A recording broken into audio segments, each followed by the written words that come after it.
Hello, this is Heavy-Psyche of Nasty Metal Productions channel at YouTube. And this is a rather special video, and this should have been done on August 6th. Which was, a few weeks ago actually. It was, a Thursday. I should have, done a video on that day because that would have marked the anniversary of one of my very first videos that I've done for YouTube, at least of me showing myself get in front of a camera and talking about stuff. In the first video they ever did was actually on Metal Enterprises Records. Yeah. Wow, and that was back in 2013. And I didn't start doing more videos up until sometime this year. So it's been quite crazy for me. But this video is kind of a special video now, because I'm going to be doing at least a different Metal Enterprises Records. I don't have as much anything other than just a bootleg release of this right here, the Mad Butcher's Metal Meat album. That's the only thing that I at least was a part of the Metal Enterprises Records label, and this one is like a fucking bootleg on Strike Force. Anyways, I'm gonna do something different for this video. So I'm gonna be doing reviews from the past, which will be at least the last reviews from the past for this month of August. Not until next year, August. So this is going to be one, and it's definitely, the album is definitely at least well deserving of its video review. And the next one is going to be Japanese CD releases, or at least what I have for Japanese pressings. That's what it is, not Japanese metal releases, although you'll probably will understand why I'm doing a Japanese pressings collection show off. Don't have very many, but I do have some. But first, we are going to start with a Japanese metal band. I just recently got this, and we are going to do at least that's a review. I am. It's well deserving. I don't think there is a video review for this album, and I did show this in my last video, at least one of my last videos, but it's none other than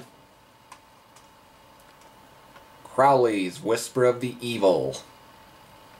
This is it's a rather obscure Japanese metal album by a very pretty obscure Japanese metal band. At least, reading up the history, they actually were pretty known in their own country. They actually were, getting talked about. Apparently, they also were given credit for actually spearheading the more pyrotechnics and stuff. They really were kind of considered one of the first ones to do it, and were quite considered influential amongst it. I'll be right back. Sorry about that. Back on to this. Yeah, they are quite influential for that. But this would be at least their first full-length album and one of their last full-length albums before doing a demo and then splitting up. But let's get to the actual album.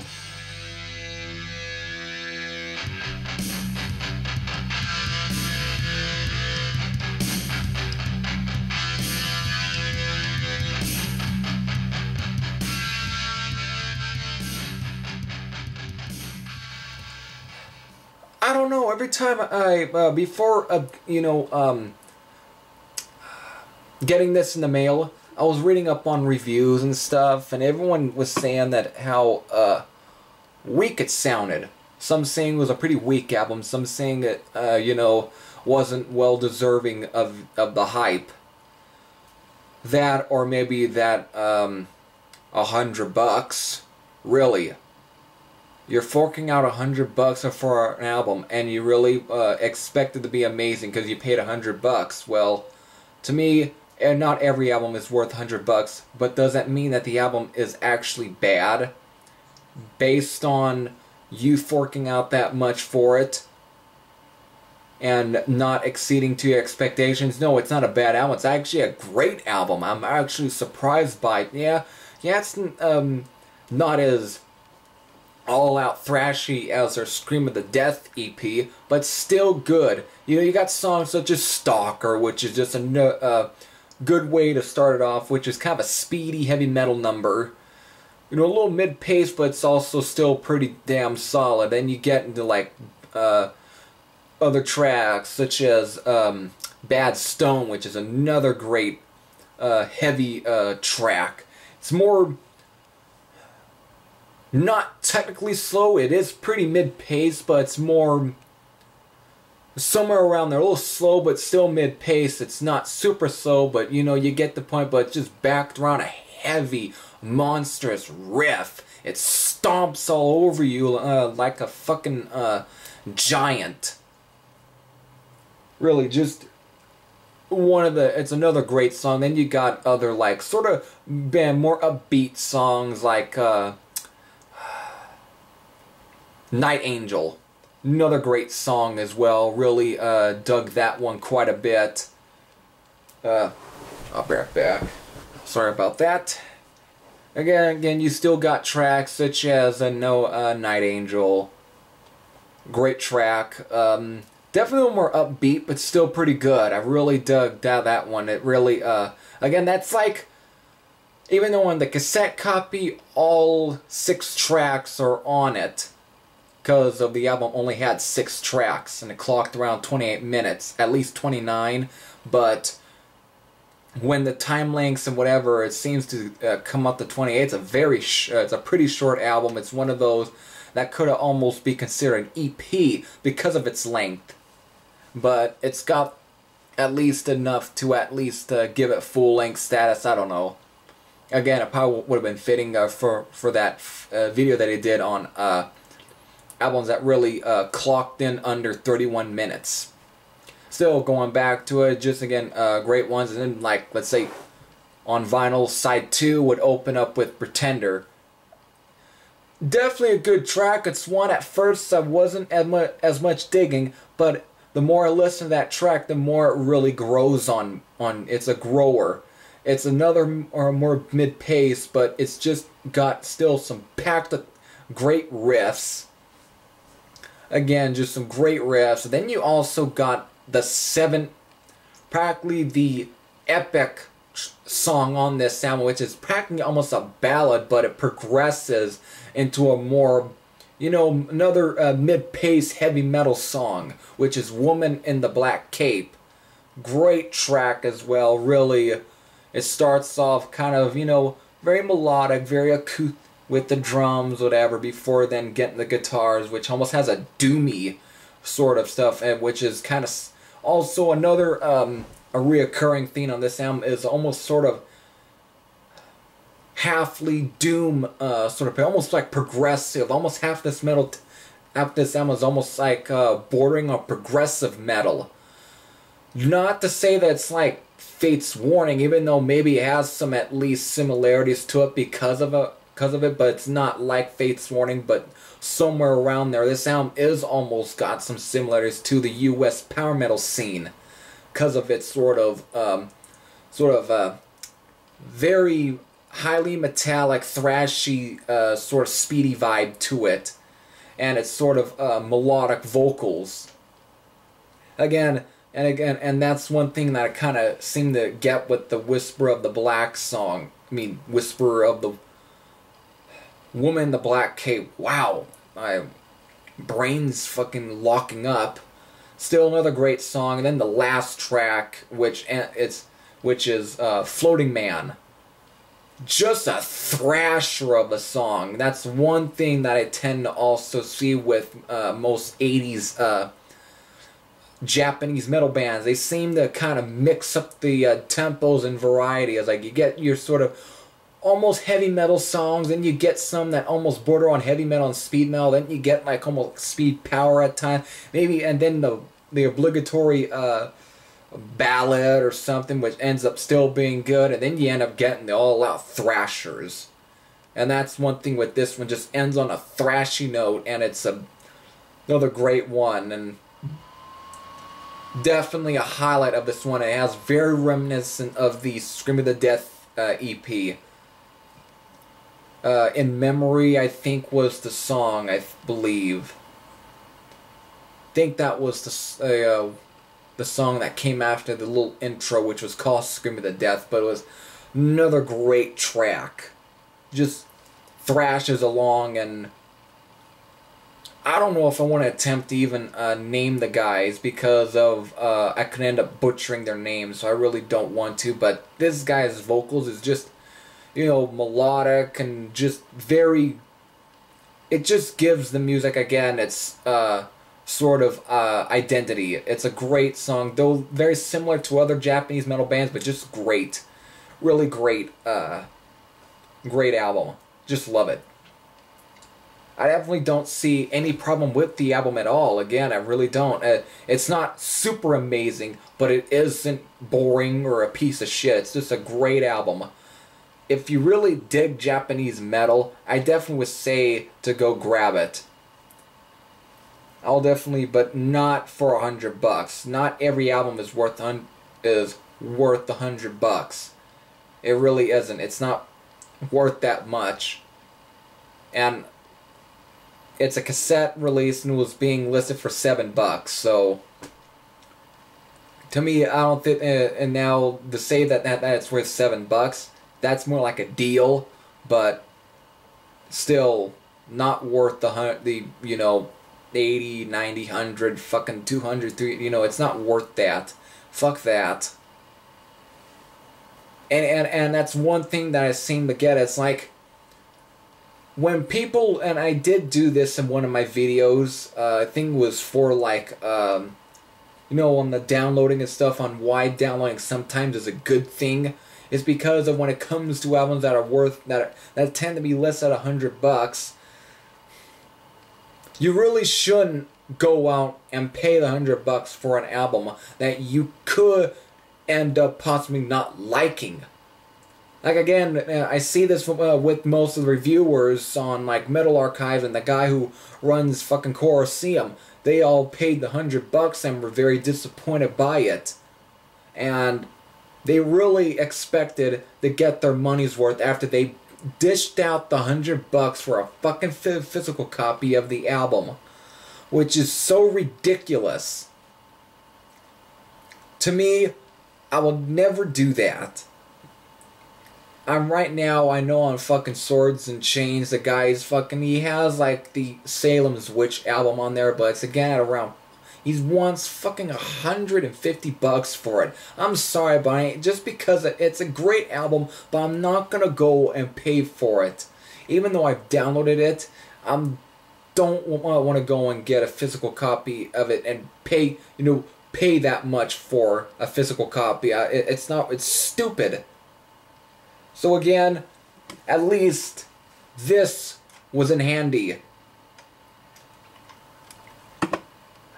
So anyway, that pretty much does it. It's a great album, and if you dished out the $100 and really expected it to be, you know, very much amazing, I really don't know what else to say to other than that's. I have nothing else to say to that. Still, great album. I really, honestly, right now, I would say grab the cassette copy if you want it physically. I'd rather probably go for the cassette copy because it's the most cheapest copy around of that album. I won't fucking go out and pay the $100, you know, pay an arm and a leg for that album. I wouldn't. So definitely go and just grab the fucking cassette copy, since it's pretty affordable, very affordable. Alright, let's now get into what I have for Japanese pressings, not Japanese bands or Japanese metal albums, whatever, just Japanese pressings. So, I'm gonna get to that right now.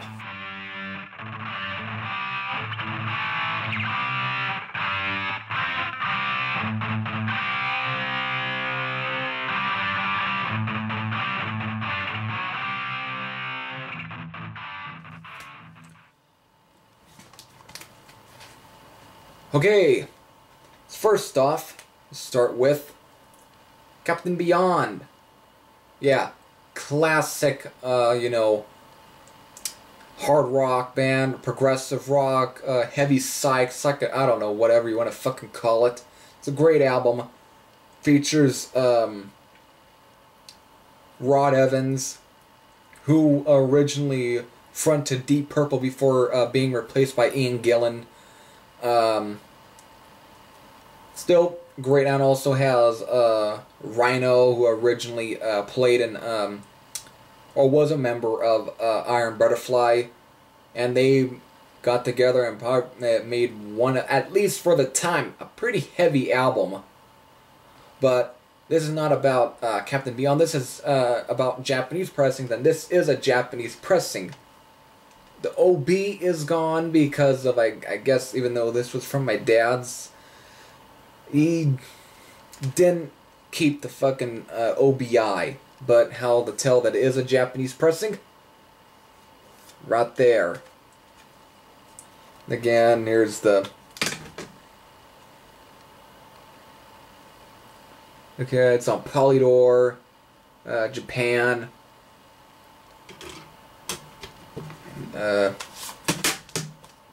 Booklet, which is also in Japanese.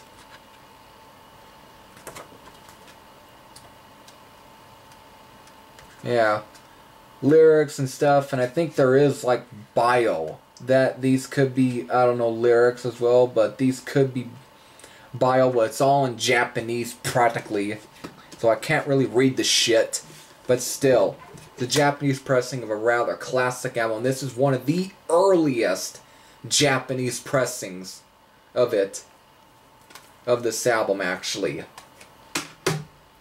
Next one, this is a recent Japanese pressing, but it's one of Scorpions' Return to Forever, which was released this year. Here's a little story about this album. I thought I was getting the limited edition of the album. The US pressing. I thought I was getting that one, which had like at least 4 bonus tracks. I thought I was getting that. Upon receiving this in the mail, I look at, oh, it's a jewel case. Because I thought, I was like, ah, shit. But the more I looked at it, the more I started seeing the Japanese writing. And I'm like, wait. And I was looking at my thing, oh shit, it's a Japanese pressing though. And I look at it, it has 2 bonus tracks, but it's tracks that are not featured on most of the US limited edition pressings. Which is very cool, actually. But it's a Japanese pressing, and again, I'll open up, and here's OBI, which is all released through RCA. Got that in the bonus tracks for the album is actually songs called One and One is 3. And Crazy Ride. And Crazy Ride is actually a song pretty much about their, you know, the formation of the band, like, you know, kind of giving it that it's been years of them going on this crazy ride, like, you know, the beginnings. Definitely an interesting song, just another great rocker as well. And, but still, this is the Japanese booklet. Cool stuff, and here's the actual booklet. If I can get that out.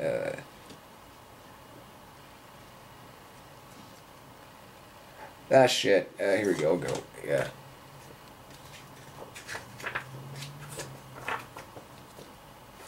Picture of the band. Still, I think it's a great album. It's not one of Scorpion's best, but it's not the worst. But still a great release, I would say. It's good.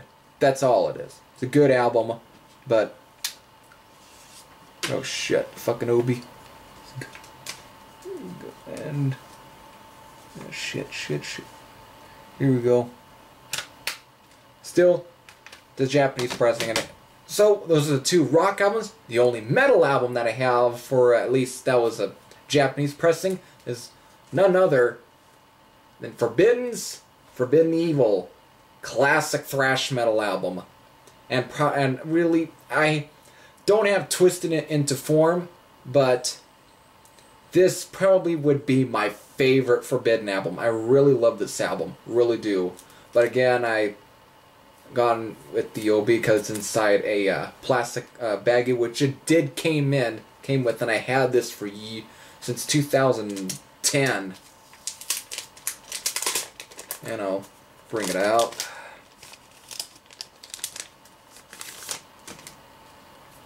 Again, right there. Get more on the OBI. Here it is. It's like an LP.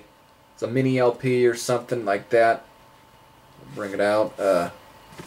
Here's this, which it's like the mimic the original LP. Again, this is also another reason I want to show off my Japanese pressing, is to show off this. This is how you do a fucking mini LP release. With all the box sets, whatever, or even most of these where it just derives of the all the inserts and everything. It just replicates just the album cover itself and the back, never the inserts that originally came with. So again, it comes with this and